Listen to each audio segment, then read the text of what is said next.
I hate to burst everybody's bubble, but that tell-all book slash memoir from Kim Porter is not real.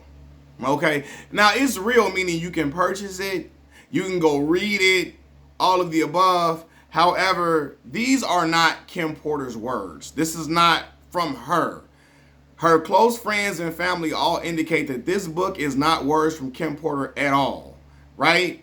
I see people are posting excerpts from the book all over Facebook and Twitter just yesterday. So like a few people were like, they had the book and they was posting the excerpts, stories about threesomes with Mary J. Blige, relations with underage boys, the use of dildos and all that type of stuff, right? These were things that were being discussed in the excerpts, right? However, again, Kim Porter's friends and family say these are not her words at all. Chris Todd, the creator of the book, her family and friends say they don't know him at all. They have no connection to him. He has no connection to the family. None of that at all, right? But Chris Todd, the creator of the book or the memoir, claims that he met up with a friend of Kim Porter after Kim Porter was already deceased, and he received a flash drive of diary entries, and then he turned it into a book himself, right? But the family like, yo, we don't even know him. What friend did he meet up with? Her best friend, Ebony, she say Kim never wrote a book, a memoir, manuscript, none of that stuff, right? So who did he meet up with to get all this information and get all these juicy stories?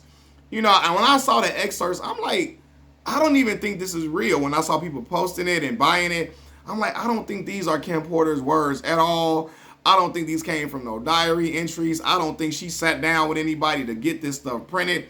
Nor do I think that this is just something that she was saying. It's just, to me, something didn't seem right. You know what I mean? First of all, the book or the memoir, it looked like, no disrespect to the brother, it looked like homemade, like something that I would make, somebody that, probably one of y'all would do. Like, people that don't have connections to, a lot of these different publishers and all that, people that wouldn't have these type of connections that a Kim Porter would have. Kim would have a lot of these connections to get a lot of stuff done and get it done in great fashion, especially if she gonna tell some stuff about Diddy. Diddy?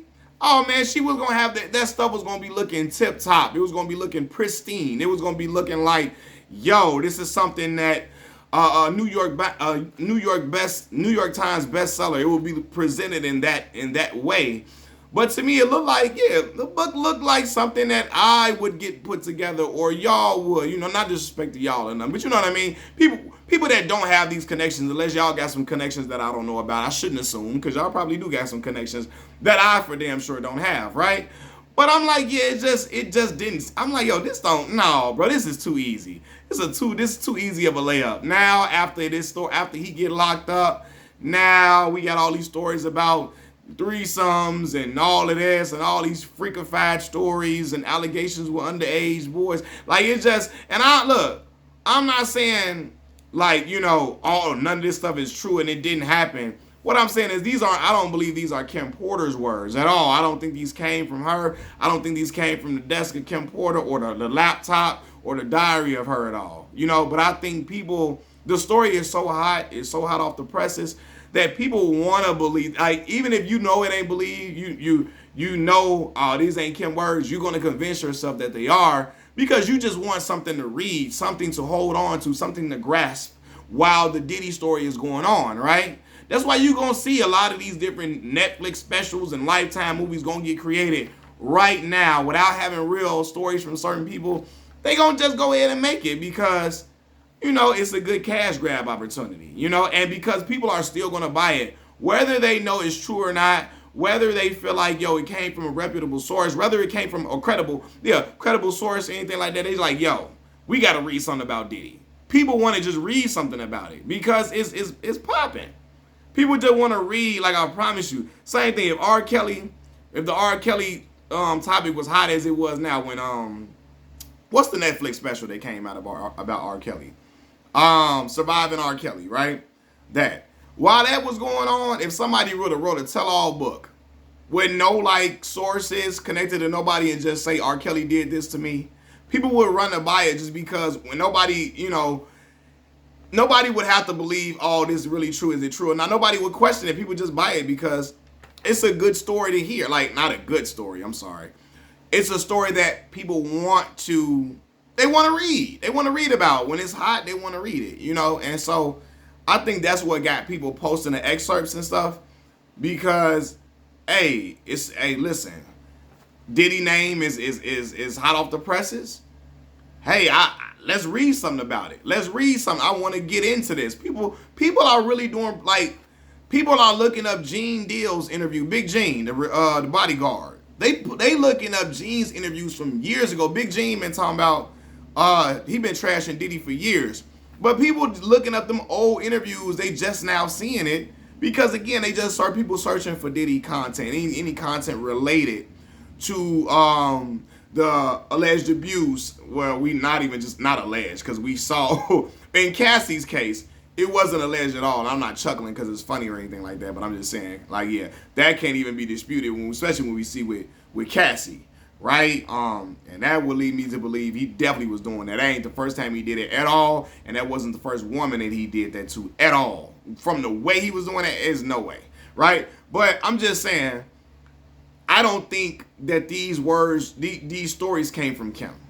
But again, the general public don't care about it because you just want something to read about Diddy.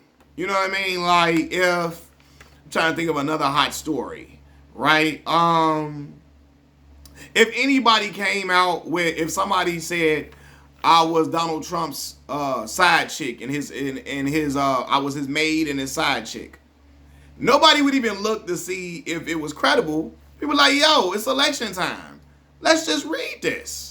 We gonna buy it. Like, yo, I want to hear some stories, and I want to believe that this is a true story from somebody who was a maid and a mistress of Donald Trump. Same thing. If Kamala Harris, if somebody wrote a book about Kamala Harris, and a dude say, you know what, I was her sugar baby. You know, she was my sugar mama. She was buying me this and that. I was doing the do to her. I was freaking her out and all of that. Hey, people would buy that book. Nobody would check to see, do she really know this person? Is he connected to this person?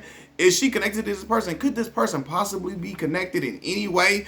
Could they even get to her in that type of manner? Nobody would care. We were just like, yo, election time. It's going to sell. We going to look. We just want to read something involving the presidential candidates.